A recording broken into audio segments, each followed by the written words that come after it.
Happy Friday, everyone. Good afternoon. I would like to share some new insights into what all of us can do very simply at home to keep our immune systems really strong and healthy. So what I'm going to start with is a little demo.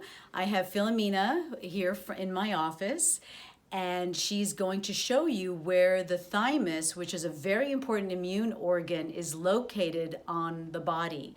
And using a non-toxic X mark on her skin, we're going to demonstrate how you apply essential oil called QC blend to that area, which can be significant at helping the immune response.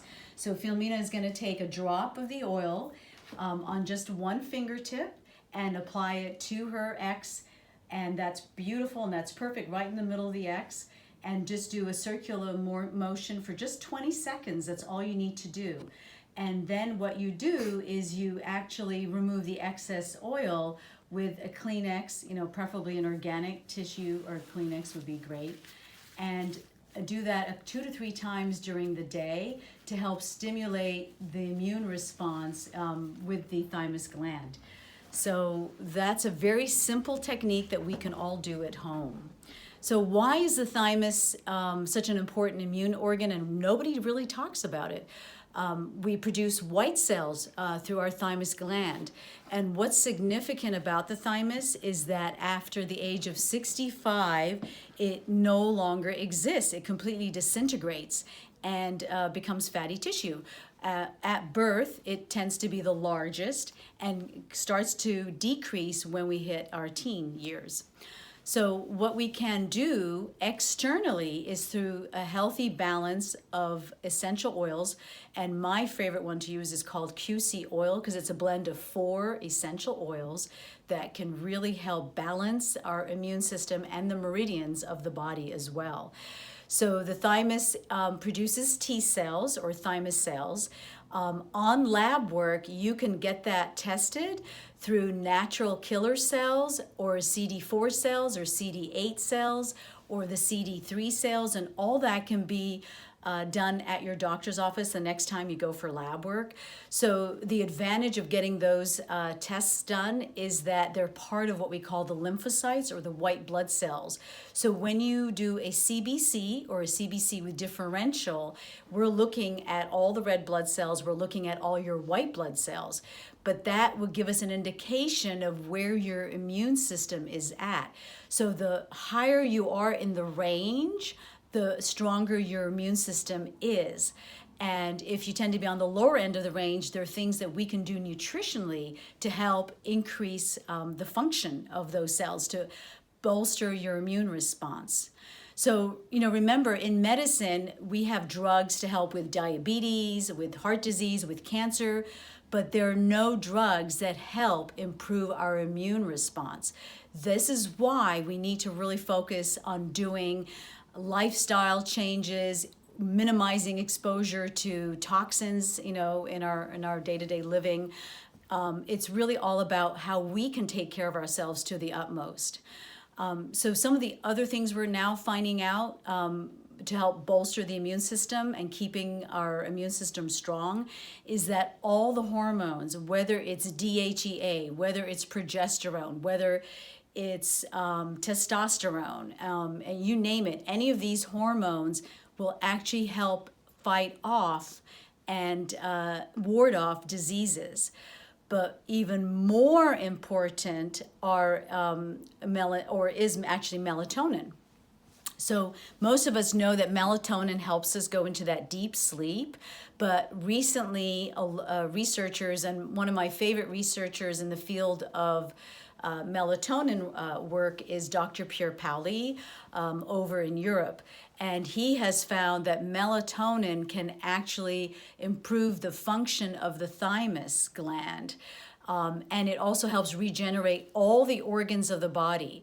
So let's say you did have sepsis and you were really critically sick.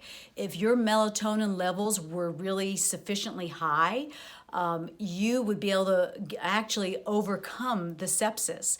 So the advantage of the melatonin is that it prevents that multi-organ failure that occurs with the COVID-19 virus. So there's been some significant research going on with melatonin in this area, just within the last couple of months. So I really encourage all of you, anywhere from late 20s or higher, whether you have a sleeping issue, or not, that just taking a tiny amount of melatonin can really keep your organs healthy and really help us ward off diseases, particularly viruses. And that could be bacteria, it could be anything like that. Another significant piece of information I'd like to share with all of you is the importance of keeping our lungs as strong as we possibly can. Now, in my previous videos, we talked about why exercise was critical, because it promotes oxygenation. It helps with oxygen, supply through the body. But we also need that oxygen for optimal lung function, and that's one of the reasons why deep breathing, other types of cardiovascular exercises, are very critical to keeping our lungs healthy. Foods that can be also helpful in keeping the lungs strong and healthy would be to include zucchini and carrots on a daily basis. I'm actually recommending having them slightly steamed because the absorption of the beta carotene, the provitamin A in carrots, is better absorbed when it is cooked as opposed to eating it raw, because the fiber interferes with the beta carotene absorption. Unless you happen to have a juicer at home, then you could actually juice the carrots. And if you're willing to juice the zucchini, you can try juicing zucchini along with that too. But including those two vegetables, and those are easy to find, and they're available all year round, that those are very protective on lungs. Other foods that are very helpful are the berries because of the antioxidants. Also cherries as well, and you could do frozen organic cherries, you could do tart cherry powder, you could eat tart cherries. Probably the powdered form would be more beneficial because you can add it to your smoothie, and then the absorption is a lot greater as well.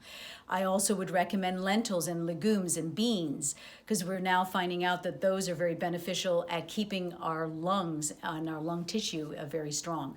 Diadamo has done some research with specifically two beans, actually. For instance, the fava beans and the great northern beans, and the lectins in those beans are very toxic to the compound of coronaviruses. So there's no reason why that would not also be helpful in fighting or warding off the COVID-19. And one thing I'd like to end off with for all of you is that keep in mind, you only attract disease when the body is weak. So the more we strengthen our body with great food, lots of raw fruits and vegetables, no dairy, very limited on the alcohol, definitely no sugar, because all these taxes our immune response. Getting the adequate sleep, getting the exercise, doing as much as we can to really keep our immune systems functioning. And the other thing, of course, is, focusing on positivity. One mantra that I've started telling myself on a daily basis is that I will not get the COVID-19 virus. So you could create your own mantra that you tell yourself every day. So the positivity, the mind over body, many of us know how powerful the mind is. That's another reason why including meditation, including yoga, anything that can really keep our stress levels down and keep our mind at peace, and that will also maintain an optimal immune function.